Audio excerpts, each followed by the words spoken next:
بہت شکریہ قابل احترام عظمہ بخاری صاحبہ، صاحبان اسٹیج،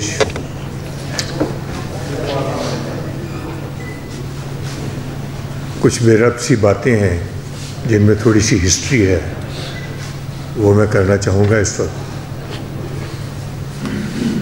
محسن صاحب سے میری جو پہلی ملاقات ہے وہ 1973 میں ہوتی ہے، مری کے انٹرنیشنل مشاعرے میں۔ میں غزل پڑھ کے اپنی شاید 22-23 سال کی عمر ہوگی اس وقت، تو میں آیا ہوں تو کسی نے ہاتھ پکڑ کے مجھے بٹھا لیا، ادھر بیٹھو۔ میں نے دیکھا تو ایک خوبصورت وجی نوجوان ہے، بعد میں معلوم ہوا کہ محسن نقوی صاحب ہیں۔ میرے ساتھ ہوٹل چلنا، مشاعرے کے بعد اپنے ہوٹل لے گئے، اور جس طرح ان کی محفل سجی ہوتی تھی ہوٹل میں، اسی طرح ان کی محفل سجی ہوئی تھی۔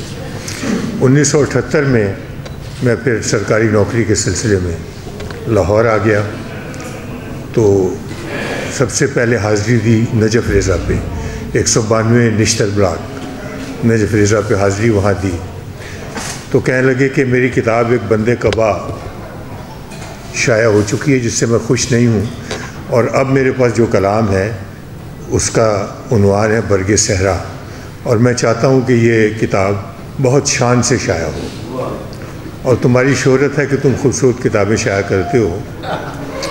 میں اس زمانے میں انکم ٹیکس میں میڈم ملازمت کرتا تھا، انکم ٹیکس آفیسر تھا، اور شہرت یہ تھی کہ یہ کماتا انکم ٹیکس سے، لگاتا کتابوں پہ ہے۔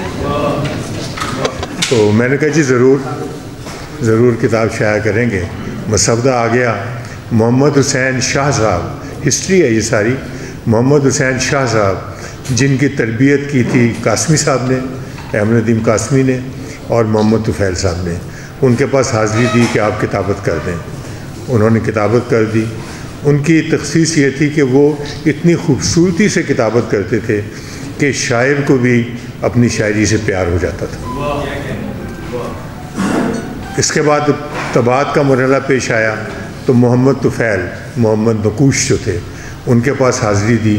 وہ بہت کم شاعری کتابیں شائع کرتے تھے، صرف نقوش رسالہ شائع کرتے تھے۔ ان سے درخواست کی کہ محسن نقوی صاحب کی کتاب ہے، ان کا میں شائع کرتا ہوں۔ ان کی کتاب وہاں سے چھپی۔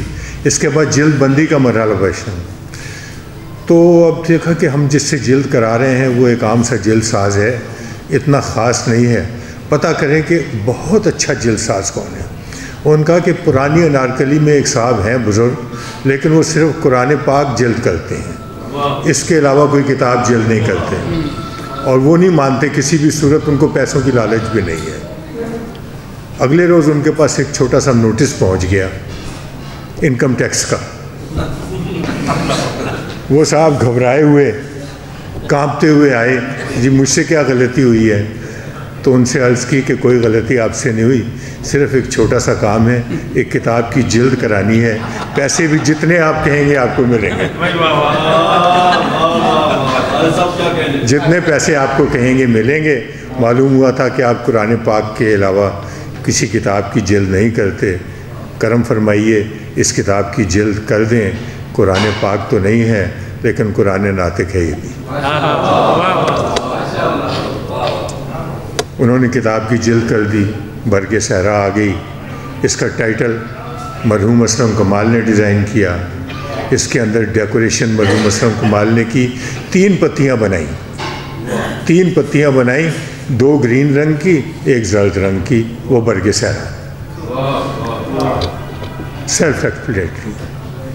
اس کے بعد جو کتاب آتی، محسن صاحب کو اپنی کلام سے اتنی محبت تھی، جو کتاب آتی کہتے خالد چیلنج ہے تمہیں کہ یہ پہلی سے زیادہ خوبصورت ہو۔ چنانچہ اس طرح ان کی کتابیں آتی گئیں۔ اکثر ان کی کتابوں کی رونمائی شوکت حسین رضوی صاحب کے گھر میں رات کو 12 بجے ہم کیا کرتے تھے۔ اس طرح ہوتے چل گیا۔ میں مختصر کروں گا کہ ہماری بہت معزز مہمان عظمہ بخاری بھی بیٹھی ہیں، ان کا زیادہ وقت لینا مناسب نہیں ہے۔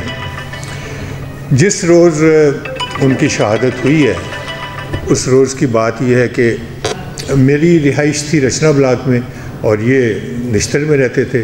دفتر کسا کا مون مارکیٹ میں تھا، تو اکثر وہاں سے اٹھتے تو بیل دے کے کوئی ڈرائی فروٹ کا لفافہ، کوئی فروٹ کا شاپر، وہ گیٹ پر ہی دے کے چلے جاتے تھے کہ تمہارے بچوں کے لیے ہے۔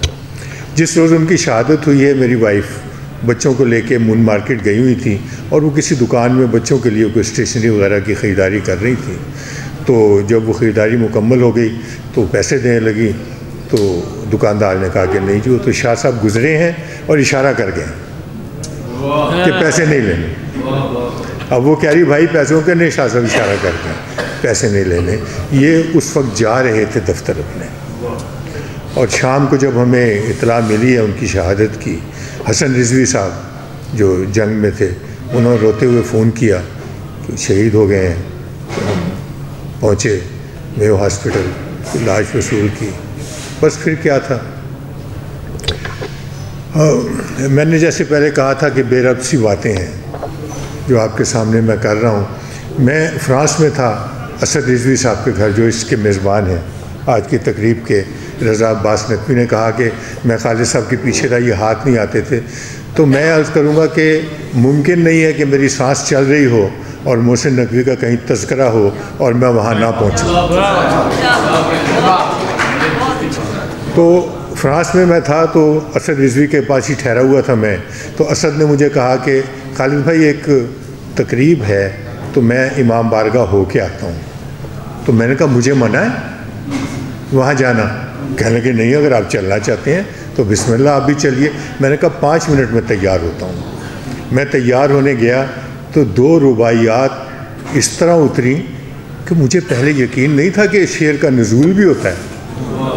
اس دن پتہ چلا کہ واقعی شعر کا نزول ہوتا ہے۔ تو میں نے وہ 2 رباعیات فوراً کاغذ پہ لکھی اور میں نے وہاں جا کے پڑھی۔ وہاں اسد نے کہا کہ خالد صاحب کا بڑا احسان ہے کہ انہوں نے محسن کی کتابیں شائع کی ہیں، ان کو زندہ اب تک رکھا ہوا ہے۔ میں نے کہا یہ میں نے کوئی احسان نہیں کیا، اپنی نجات کا سامان کیا ہے۔ اور وہ صرف میں 2 رباعیات اس وقت پڑھوں گا اور اجازت چاہوں گا کہ میں اپنی معزز مہمان کو زیادہ انتظار نہیں کرانا چاہتا۔ وہ 2 رباعیاں یہ تھیں کہ علی ولی کے جو قدموں کی دھول مل جائے، علی ولی کے جو قدموں کی دھول مل جائے تو زندگی کا سنہرا اصول مل جائے۔ علی ولی کے جو قدموں کی دھول مل جائے تو زندگی کا سنہرا اصول مل جائے، اور اٹھا کے دیکھوں جو چادر علی کی خواہش میں تو کیا عجب مجھے اس میں رسول مل جائے۔ اٹھا کے دیکھوں جو چادر علی کی خواہش میں تو کیا عجب مجھے اس میں رسول مل جائے۔ اور دوسری رباعی یہ تھی کہ پیدا جو جس جگہ پہ ہوا ہے وہ اس کا گھر، پیدا جو جس جگہ پہ ہوا ہے وہ اس کا گھر، ایسے میں پھر علی کی سکونت کہاں کی ہے۔